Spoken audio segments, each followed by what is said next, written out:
Welcome to Elite Rugby S&C podcast, the best podcast talking all things rugby and strength and conditioning. At Elite Rugby S&C, we provide athletes with strength and conditioning programs that provides you with everything you need to become a beast and take your game to the next level. No matter what stage of the year or season, Elite Rugby S&C has a program for you. You can try before you buy, so try our 7-day $7 trial to get a taste of what we offer here at Elite Rugby S&C. So take your game to the next level, become a beast, and join Elite Rugby S&C today.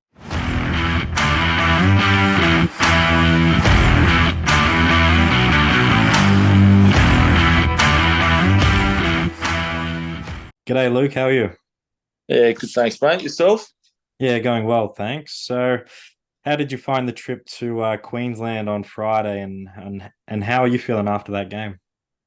Yeah, pretty good. It was a pretty easy trip, mate. We just went up on Thursday, spent the afternoon there.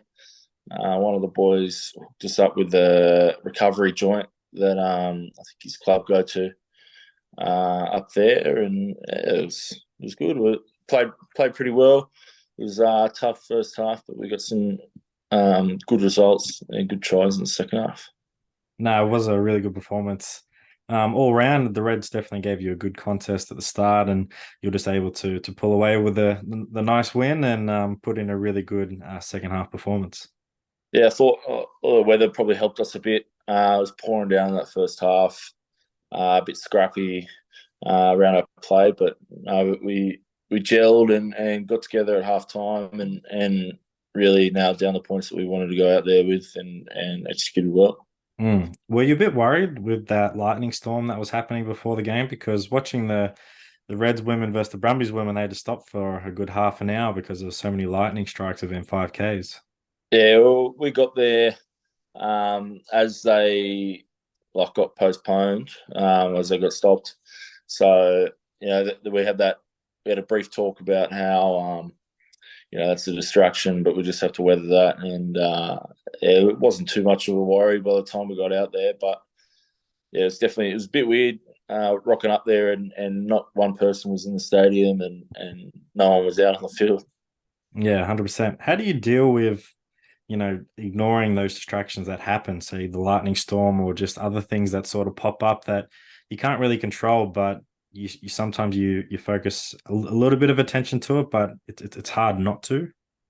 Yeah, I think it's more not blocking it out, but just looking at the bigger picture. We had a goal, go up there and do a job on them, and that's what we had to bring ourselves back into that thought process of how we're going to do it, our roles, and everything about that game.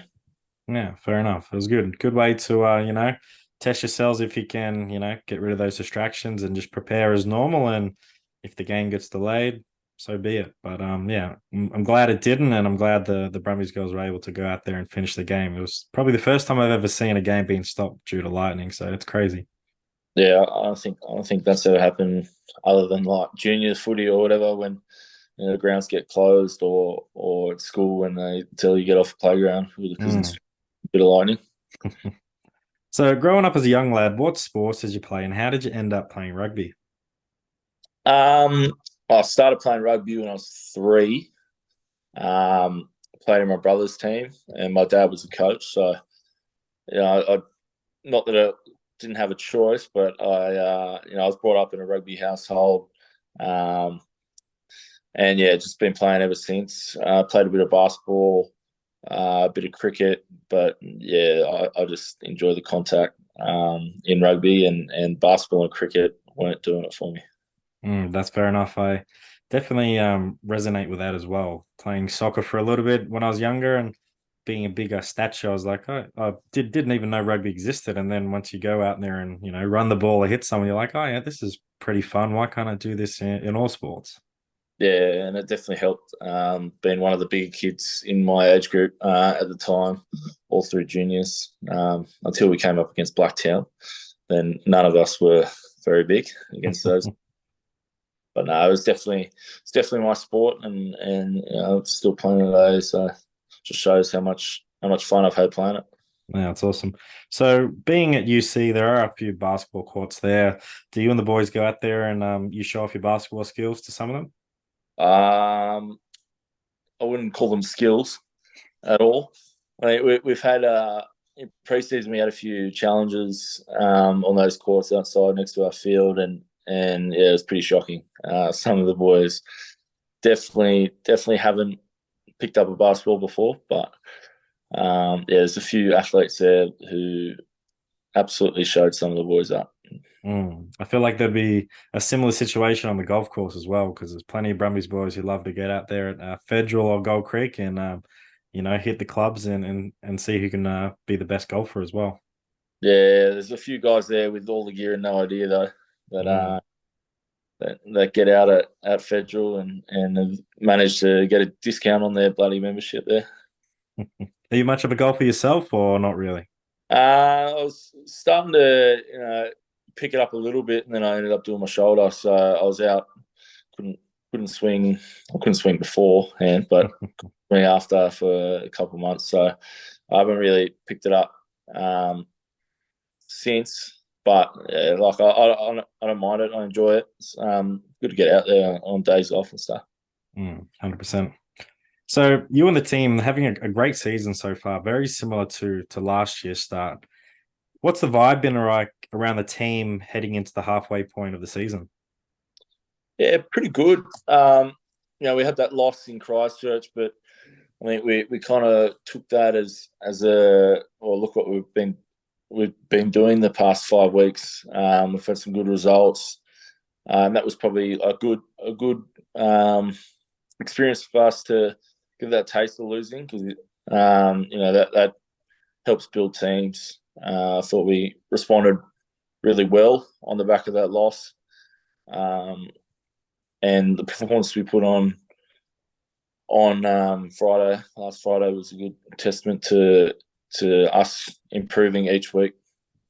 I think the exciting thing is you got so much depth. It doesn't really matter who goes out there. You've got depth, and players are willing to step up and show what they've got, and you don't lack anything. And even if you're on the bench, it's still looking at 7 to 8 players that are just good enough to be starting in any other Super Rugby team. I think that's really exciting. That what the Brumbies have going for them, but you've had it for quite a while now as well.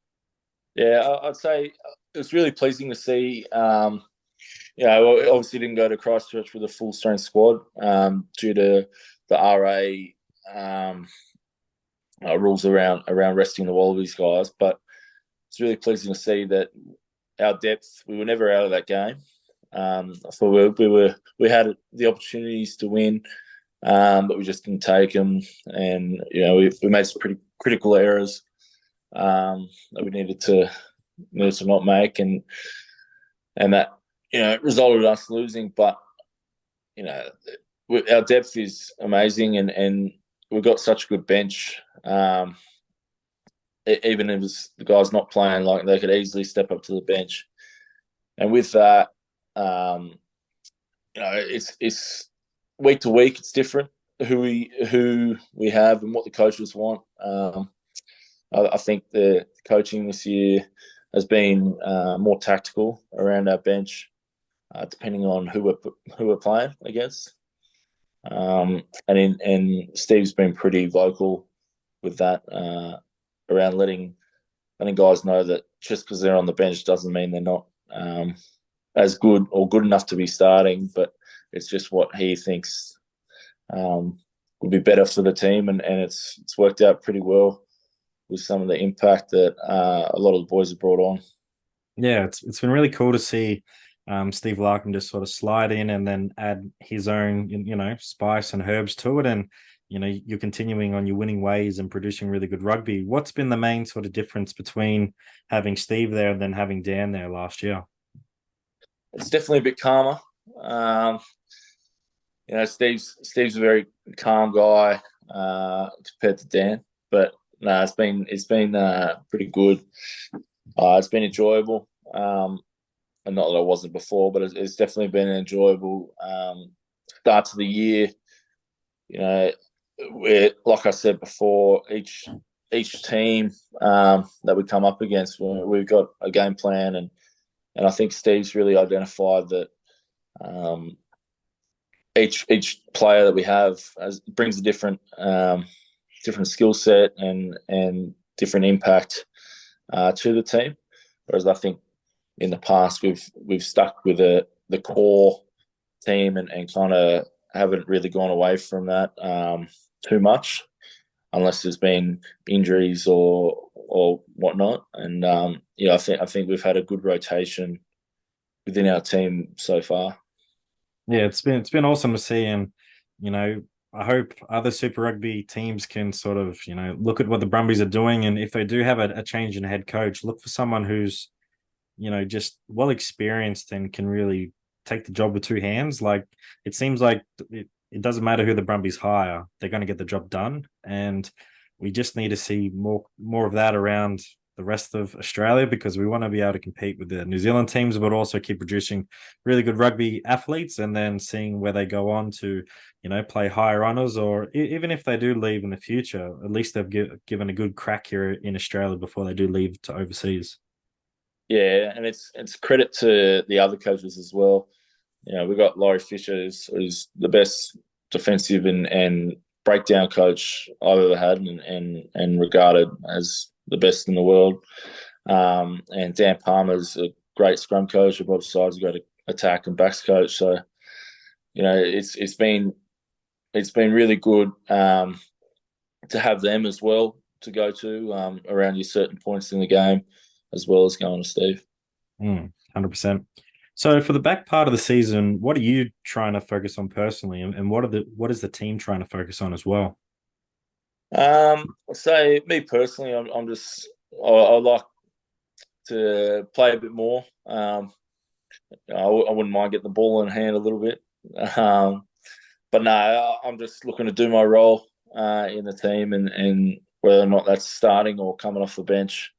I'm happy just to be out on the field. I think for the team, we're just looking to pile some wins on the board, get our chemistry flowing, and really go into the back end of the season, humming. 100%. And it's going to be a really exciting back end of the season because you do go up against the Chiefs and Hurricanes, and it's just going to be some great rugby there. And I can't wait to sort of see those games as well. The best Australian team versus some of the best New Zealand teams at the moment. It's going to be great games of rugby to watch. Yeah, that'll be a good test. I think we got the Hurricanes after our bye week, so hopefully we get a good rest. The body's feeling good going into that game, and then the Chiefs we got in May, which will be another huge test here in Canberra. But I think all the boys are pretty excited just to get through the next couple games and then head towards the finals. 100%.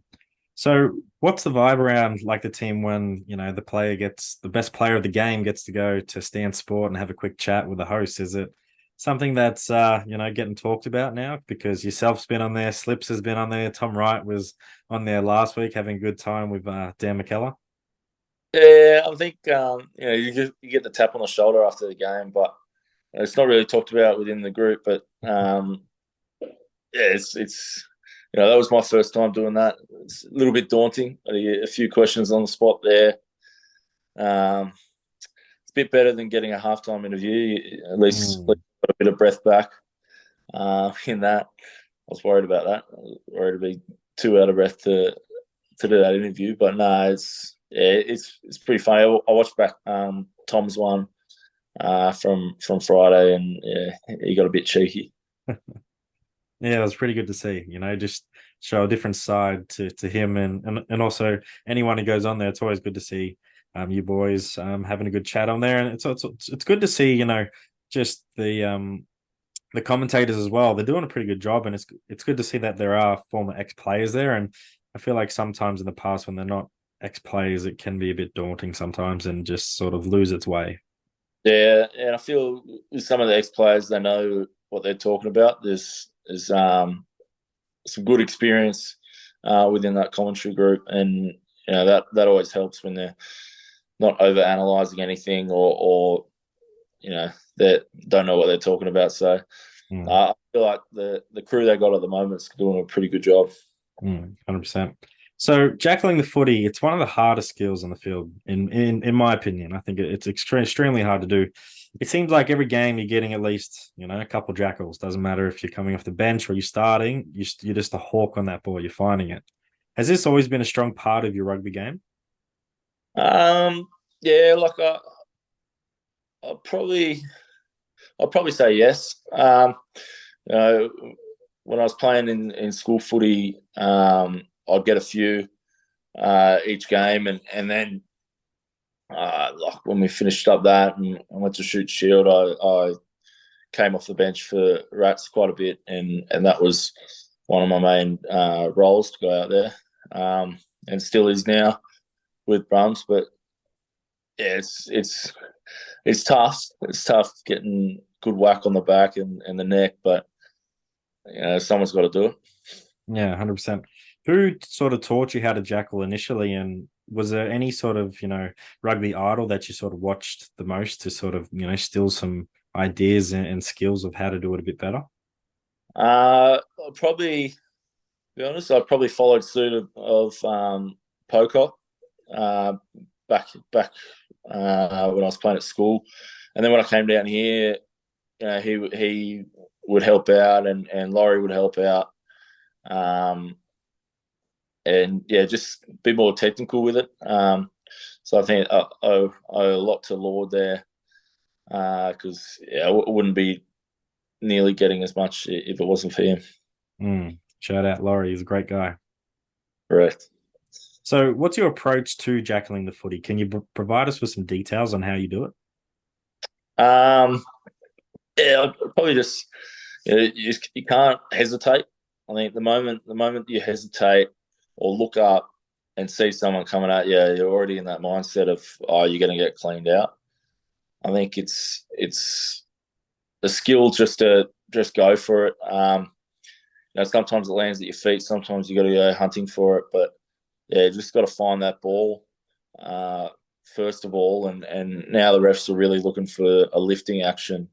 So you got to there's a few things to think about: keeping your feet, finding the ball, and lifting the ball once you get there. But yeah, it's just you just gotta want it at the end of the day. 100%. And during a normal week of training, are you sort of adding all these things into the equation when you're practicing your jackling? Are you saying, yep, can you keep it close to you? Can you put the ball a bit further away, come in at different angles and all those different things? Are you practicing those during the week? Yeah, so we'll do some banking, which is fine tuning some skills individually, and I'll usually go with Rory Scott or Jerome or whoever, and you know get a couple of reps in at the end of training. Um, some technical reps. We do some drills during training. In preseason, we were smashing it. Which the whole squad was going at it. Just fine tuning and really getting the fundamentals of our post game right. But definitely after training, we'll get some in. And during training as well, like if we're coming against a team that's got some strong on-ball jackalers, we'll have in the reserves slash the guys who aren't playing, that there'll be a few boys worded up to be hard on the ball, just to put some pressure on our starters. Awesome. So outside of yourself, who's coming in second spot for best jackler in the team? Um, Tom Wright would have to say him, but I completely disagree.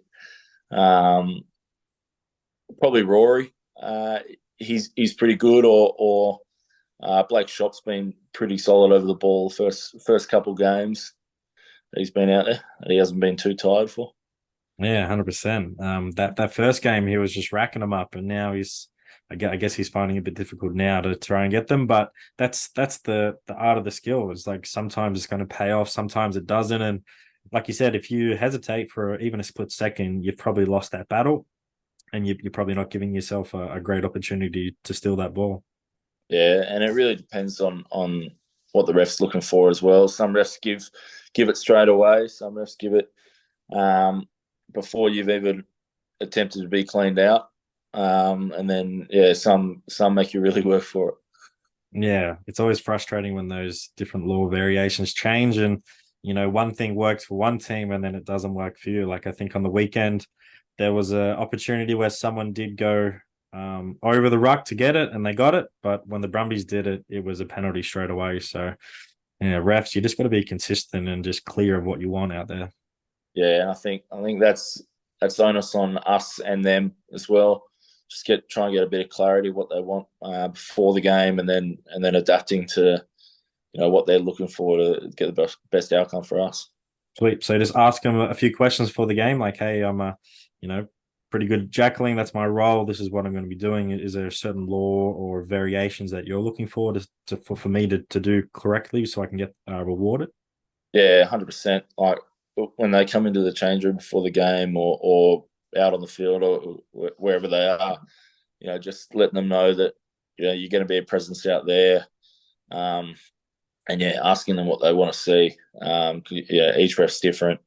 Even Super, each ref is looking at a different thing. Like one might be looking at a lifting action, one might be looking at if you've got hands on the ball rather than one hand on the ball and one hand on the guy, or hands on the ground first. It all depends on what the ref's looking for. So definitely getting some clarity around that helps. Okay, awesome. So outside of Jackling, what other key traits are needed to be a successful open side flanker? I think your skill set needs to be up there. Like your catch and pass needs to be crisp, especially with a lot of sevens being in the halfback roles. There's a lot of set piece moves, and then there's a lot of sevens that are playing and back rowers that are playing on the edge. So just having that edge awareness to look up and ID where the space is, organise the forwards inside, and communicate with the backs that are inside and out. But definitely have to be hard on the ball. But and you just have to be presence with your energy. 100%. So with your ball playing skills, who do you owe that to? Is it your days watching sort of Robbie Farah and Meggie Marshall carve it up for the West Tigers, or is there someone else there? I would like to think so, but I'm definitely a long way off Benji's glory days. But no, it's just since I've been playing, since I was a little kid, always had a footy in my hand. Come back from school, and it'd be me and my brother playing in the backyard for hours on end until dinner. So, I give a lot of credit to him for playing footy with me, but it's just the repetition and just growing up in the game. Awesome. So do you think if you weren't playing union, you would be playing league? Because I did read somewhere that Souths were trying to get you from a young age to sign with them and potentially block your path to rugby union. Yeah, well, I was planning on going to Souths, so I didn't really get offered anything out of school, and then a couple of weeks after Souths offered me a spot on their roster, the Brumbies reached out. So I've never played league before, but I jumped at the opportunity to come down here, and that's something I'll never regret. Yeah, that's awesome. It's just always interesting to hear, the feud between rugby union and rugby league in terms of getting talent, because obviously Joseph has been in the headlines quite recently with his massive deal with Rugby Australia, but players are chopping and changing every time, and players from out of school are signing with rugby league straight away, or they're coming over to union. So it's always just interesting to hear those stories, and one side gets angry, one side's happy, and vice versa. Yeah, and a lot of them, the media gets pretty wrong about things. Like a few guys I know who made the switch over, but weren't offered anything else. And if you're smart and the first thing you want to do out of school is play footy, you're not gonna not take any money and not have a job essentially. I think that's one thing that gets overlooked quite a bit with the young guys coming through. Like they want to be successful in life, and it's their job. I think if you got offered to be an intern somewhere and not get paid, or you got offered to make 6 figures a year or potentially 7, Mm. you're going to get that 10 times out of 10.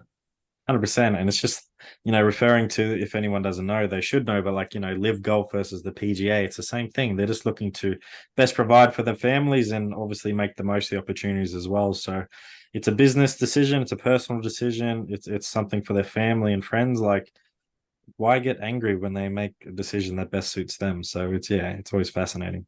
Yeah, exactly. And there's a lot of the time they're not asking the actual player what they want to do. And you don't want to be playing a sport that you don't necessarily want to do, and you don't want to be doing something you don't want to do. So I think that's one thing that gets overlooked, with a lot of guys coming out of school and guys who have been playing one code and then switch to the other. Like, they might want to change, and I don't think they get that opportunity to make that clear.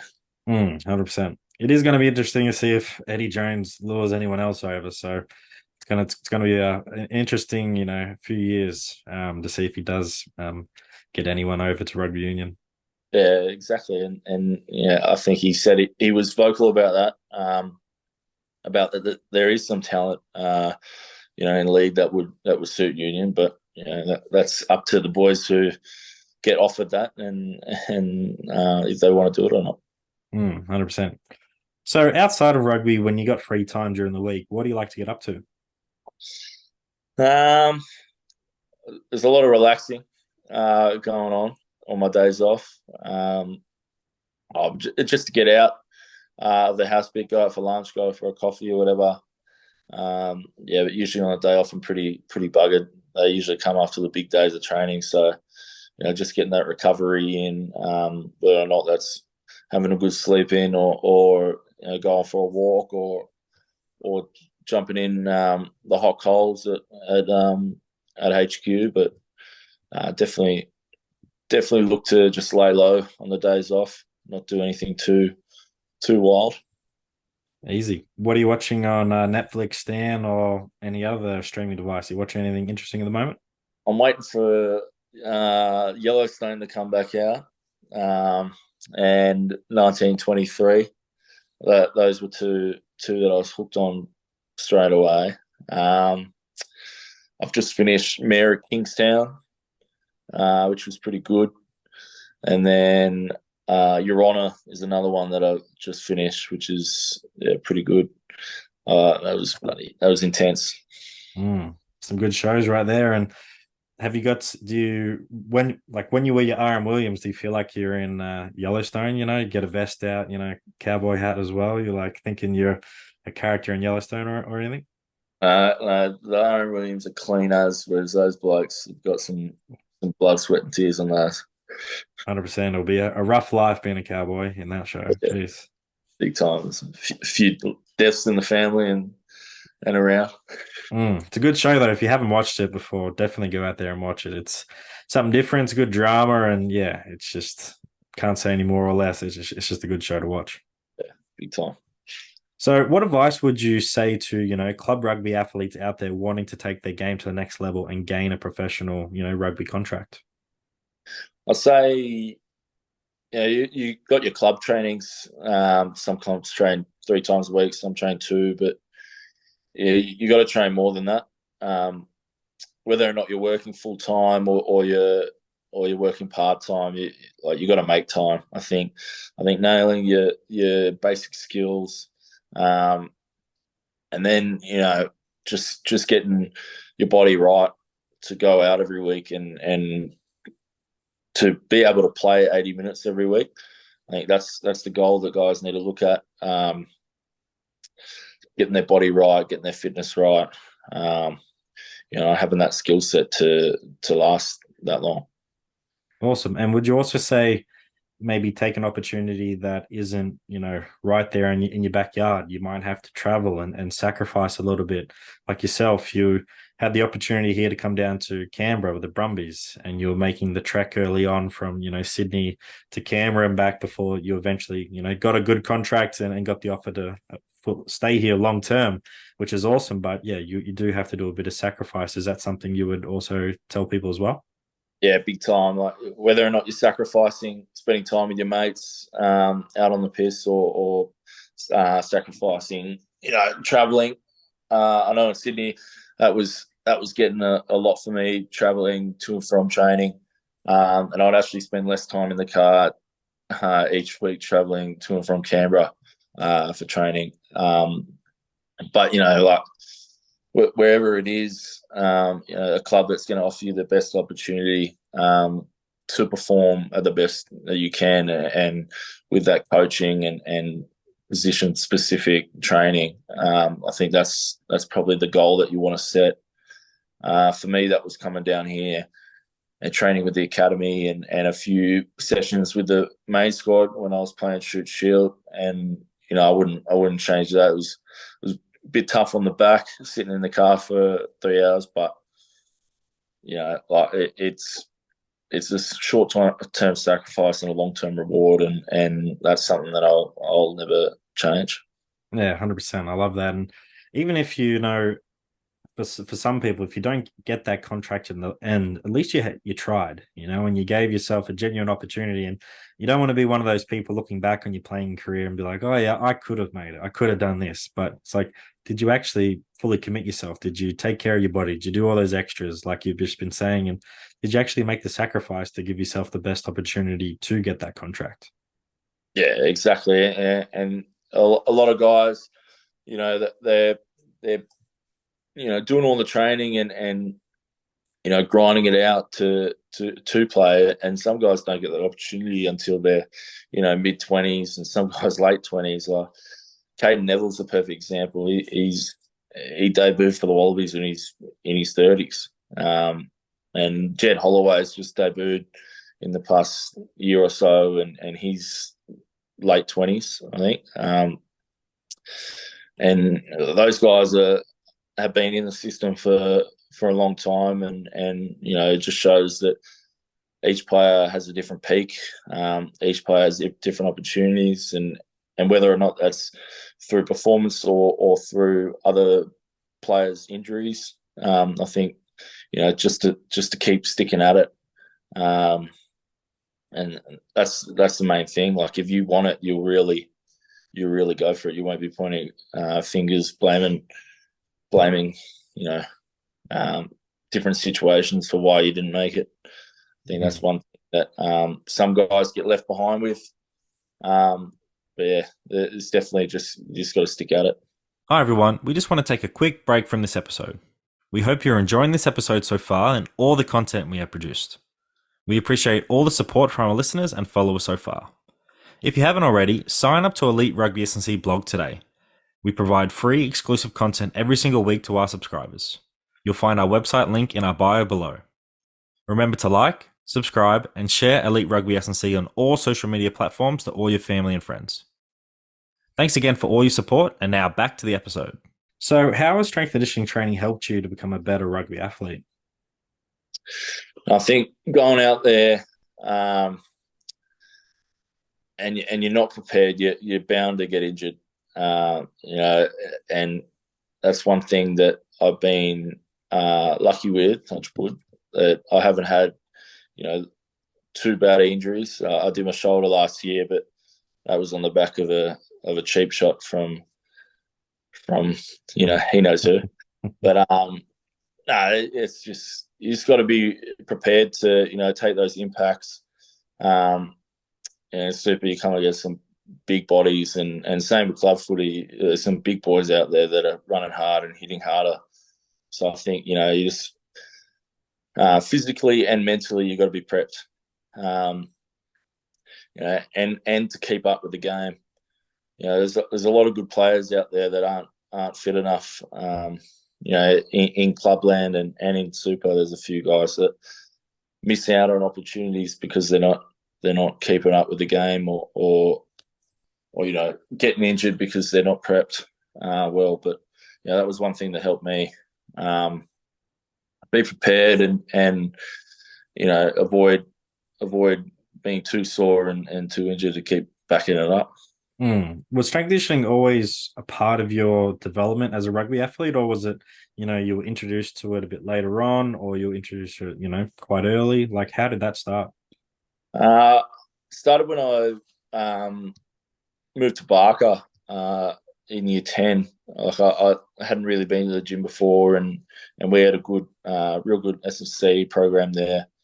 I think I put in the first 4 months of training, I think I put on like nearly 20 kilos. Jeez. Just before I turned 16. So I think that was my introduction to it. And, and it's improved. Each year there's different, sport specific exercises that are coming out, and the coaches and stuff are implementing into their programs. That's awesome. And it's just good that you did start, around that year 10, year 9, and you developed a really good relationship with it, and you're seeing how that's paid off in the long run, because some athletes unfortunately don't get introduced to it early and sort of realize, oh, I could have been doing this to help best prepare myself and make sure I'm maximizing my recovery, but also my fitness. And so athletes out there, if you haven't done S&C before, unfortunately, you do need it for rugby. Some sports you can get away with, but rugby, you definitely need it to be resilient, robust, but also perform at your best as well. Yeah, and I think some people get stuck in the illusion that that to do that S&C, you got to be like a bodybuilder, and you got to be a certain shape and size, and that's just not relevant. I think with rugby, everyone's a different shape, everyone's got different roles. Like you can't have back rowers looking like props, or props looking like back rowers. So I think that to wrap their head around that, and get what you need to do for you to be at your best. 100%. I love that. So who would be the biggest gym rat in the team at the moment? Who's always in the gym getting a sneaky pump on?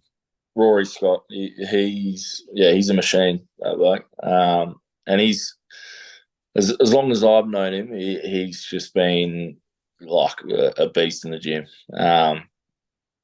Him and I'd say Harry Vella as well.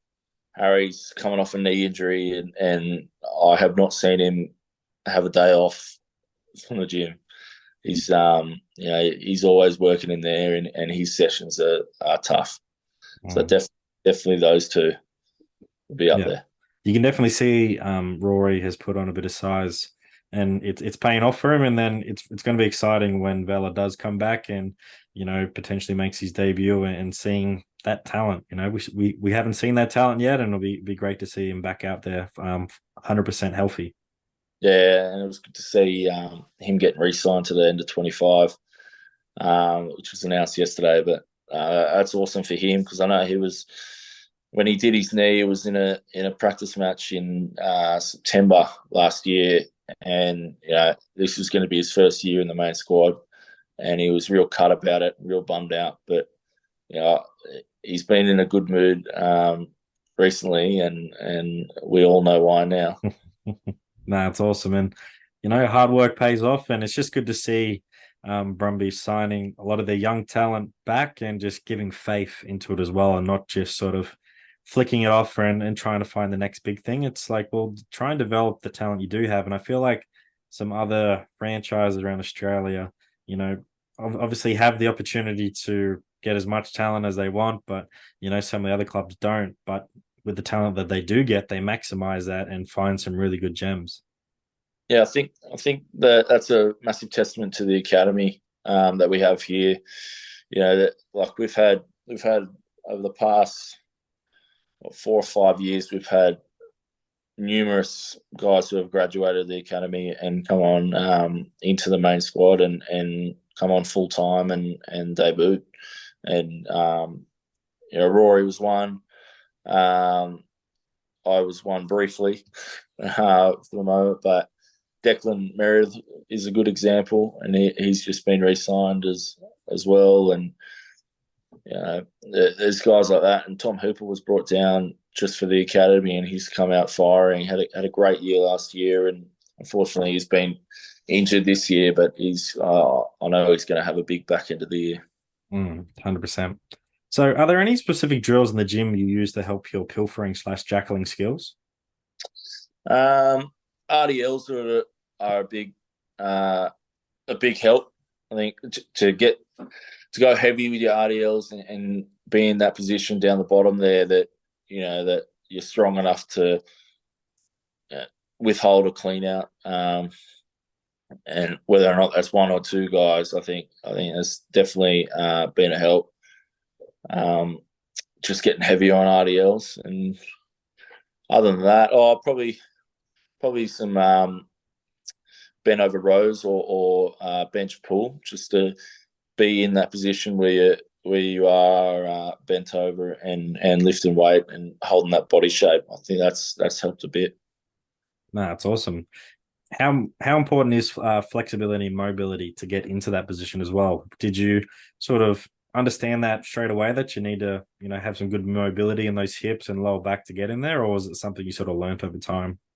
It's probably I was not flexible at all when I came down here, and that's probably been one of the biggest things I've noticed. Um, I could hardly touch my toes when I first came down here, and whether or not that's trying to get your neurals right or getting your muscles nice and loose, that's helped heaps, especially hammies and trying to get your glutes nice and loose and prepared to get into those awkward positions without coming out of there with an injury or coming out there second best.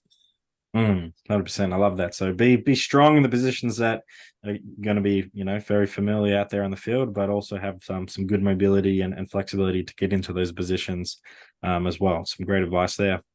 So do you have any other advice out there for rugby athletes and regarding the S&C training? I think you just can't get bored with it. Depending on what you're doing, there's a reason for it. And I've learnt that over the years.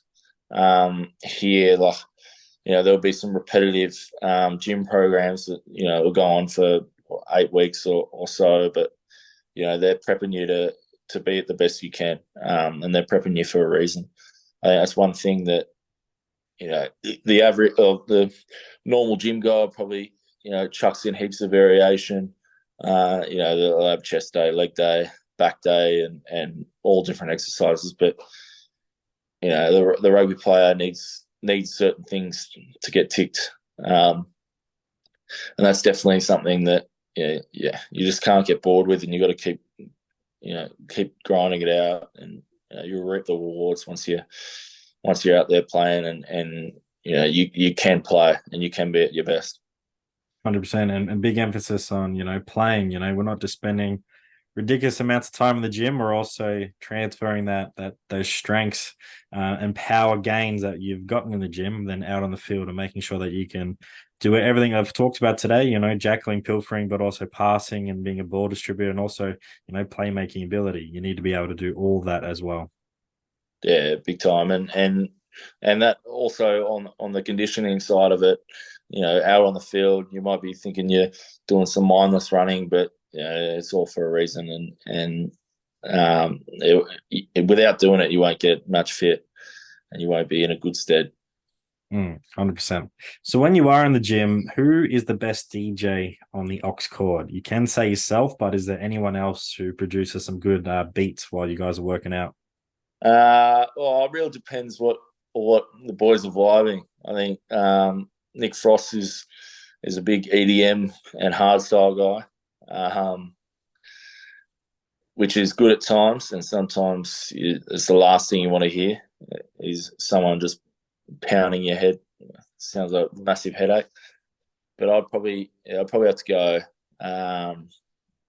probably Pete Samu or Darcy Swain have a good taste, and they get a good gauge on what the vibe is in the gym, and prep the boys well. What type of music do Pistol Pete and Darcy Swain like to play? A bit of R&B, a bit of hip hop, but nothing too bad. There's a bit of rock being thrown around lately. There's been a bit of wrestling theme songs that have been getting the boys. That's something I did notice. The first home game, I was hearing this, entrance song, and I was like, where have I heard this from? It's been a while, and then I just did the old Shazam. I was like, D-Generation X. That's hitting it old school. Who thought of that song for this year? It would probably be within oh within the group. There's a few wrestling fans. I think Blake Shop's a huge wrestling fan. So is Pete, but I reckon it was a collab between those two and Frosty, I think, to get Degeneration X out there. And it's been every home game we've had that entrance out there for the start of the game and coming off half time, Mm. which is pretty funny. Like some of the boys are absolutely frothing it, and Yeah, no, it's good. some of it goes over some of the boys' heads. No, it's good. Some of those old school, WWE, WWF entrance songs are just bangers. So why not have it up? It gets you pumped up, and it's something different. Yeah, I was pushing for John Cena, but I thought we probably might be laughing as we run out. Yeah. No, that's awesome. So moving on to my favorite part, which is the Triple H. So learning about a hardship, a hero, and a highlight of your rugby career so far. So hardship, can you think of a hardship in your rugby career that stands out so far? And how did you get through this hardship and what did you learn as well? Um, yeah, probably in 2016, one of my mates got killed at a party, and it was a freak. It was a freak at rugby, and I loved playing with him because he was just so unpredictable and so skillful. That was probably the biggest hardship I've had in rugby, and he was going to make it. So I think that was massive motivation for me to stick at it and give it my all and be where I am today. Um, and I was lucky enough to see his mum at the Tars game after, and she was happy to be there, and she was just happy that that I made it, and I always write his initials on my wrist, AS if you ever see it. That's what that means. But yeah, that's definitely the biggest hardship. Um, hero, hero would just have to be my parents. It's sounds cliche, but they've done everything for me. All the sacrifice they've made, week in week out with junior footy, um, all the way up, and they're still coming to pretty much every game. That me and my brother don't clash. Um, they made the trip out to Christchurch the other week, and then made a holiday out of it, which was Why not, eh? Why not? if you do it, why not? Show us. But no, yeah, they're definitely my heroes in my life.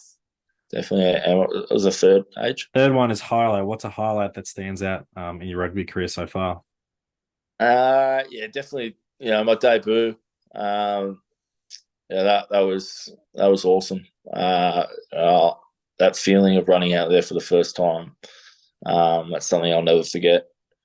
I was lucky enough that some of my mates came down as well from Sydney, and yeah, we had a bit of fun after. But no, it was awesome. And this jersey above me is a couple of weeks later was my starting debut. Um, it's a Pacifica jersey. It's pretty bloody cool jersey to start in, and I snuck that in my bag after we came off the field. Lucky to get the win there, but definitely those two things. So yeah, I'm looking forward to these finals coming up for a couple more highlights. But yeah, definitely those two Mm. stand out the most. That's awesome. When you do reflect on your career, on your early career, because you've still got a long, long time to go, which is awesome. Did you think you're going to make it? Like what age did you think I really have a genuine chance to, fulfill a dream of mine? And when did that sort of become, realization that, wow, I can actually live out my dream right now and make a career out of it? I think probably playing rep footy in school.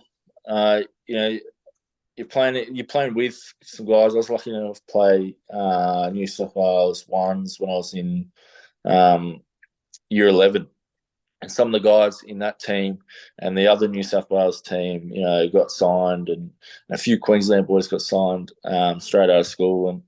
And that's when I kind of realised that, like I'm playing the same comp the guys are getting signed out of. There's talent scouts there as well for union and league teams, and I think that was probably the moment I went, like, I have the opportunity to make it. I'm going to run with this and put the best foot forward I can. And 2018, I made schoolboys, and then that's where the Brums saw me, and the Rabbitohs and stuff. But that was definitely, those were the moments that I was like, oh, I can do this. I just got to stick at it. No, it's awesome. So, last couple of questions. If you could only give 1 or 2 points of advice for rugby athletes out there, what would you say? Have fun with what you're doing.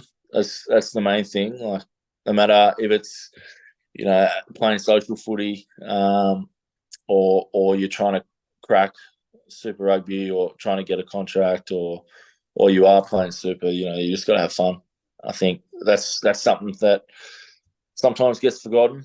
Like you never want to be doing something you don't enjoy, whether or not that's having fun playing, or having fun with the lads that you're training with, on or off the field. It doesn't matter. You just want to be enjoying it.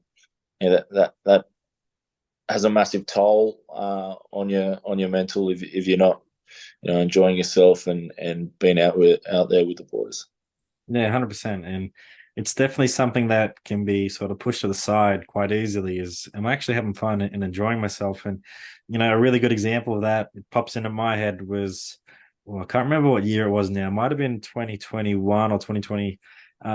With Declan Meredith, there was a point where we just really weren't clicking as a team, and he wasn't enjoying himself. And we had a conversation, and I was like, all right, I'm just going to ask you, are you having fun? And just slowly reminded him. And then I remember he was getting really, red hot serious in a game. And I was like, mate, you having fun? And he just turns back and just gives me a smile, like, oh yeah, I'll have some fun, and just don't forget about it, and don't take yourself too seriously. Just enjoy the moment and enjoy being out there with the boys, playing a game that you really enjoy. And it doesn't matter if you win or lose. It's better if you win, but just have fun. Yeah, and that's like, with club footy as well. Like, if you're in a team that's not winning week in, week out, it's easy to point the finger and look for people to blame and ways to fix it. But if you're not gelling as a team, sometimes it's easy to if you lose, just go and spend time with the team. Like, I have a session or whatever, and get some team bonding going, and that brings teams together. That brings the chemistry there. The more you spend time with your teammates, the more you're gonna succeed. And then if one of your main motivators to succeed is to have fun, then you're in a pretty good spot there. Yeah, 100%. So who should be my next guest on the podcast? Is there any old or current teammates that sort of come to mind that should jump on for a chat? Has Declan been on? He hasn't been on yet. I'll definitely chuck him on. He has a good story, and he been coming down from Cairns and spending time with John O'Dent. He'd be a good guy to have on, see where he's come from and how he's going now. Yeah, easy done. I'm glad I, still have that connection. Can easily slide into those DMs to get him on. That's good. So where can listeners find you on social media if they do want to, reach out or just keep up to date with your story? On Instagram, Luke Reimer, spelled Reimer. That's where to find me. No messages get left in the requests. Always answered. Easy done. There's no TikTok or anything as well? None that needs a shout out. Easy done. You can keep those dances to your private account, I guess. Yes, indeed. Easy done. So that's all the questions I have for today, mate. Thanks for joining me. It's been awesome to get to know you a little bit more, and thanks for sharing all those really good insights into the Brumbies, but also into the art and skill of Jackling. It's been awesome to get that. It's something that we haven't done on the podcast yet, and we wish you and the team all the best for the rest of the year, and really excited to see what the future holds for you. Thank you. Appreciate you having me on, mate. Thanks for tuning into another episode of Elite Rugby S&C podcast. Remember to like, subscribe, and rate Elite Rugby S&C on Spotify and YouTube, and make sure you follow us on Instagram. Sign up to become a beast via the link in the description or via Instagram page. Also, so don't wait, make that good decision and join Elite Rugby S&C today and take your game to the next level.